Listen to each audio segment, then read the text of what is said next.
One thing I did not explain well, when you combine these separate elements, like these 3 and these 2, these 3 and these 2, whatever, just make sure that smart guides are on and all the snapping's off.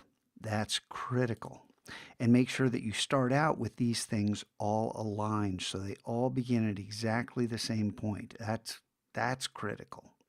And once that happens, these register perfectly. Just select these two, and then once you start dragging, just hold down Shift, and as soon as you get close, it's going to snap right into position. There it goes, bam. And then it's simply a matter of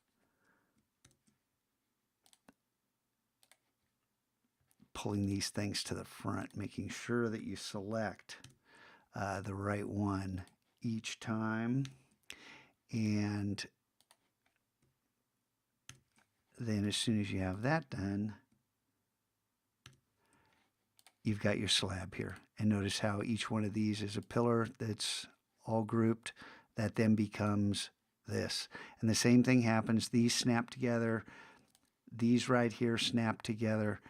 And as long as everything is aligned to begin with, they continually snap together perfectly.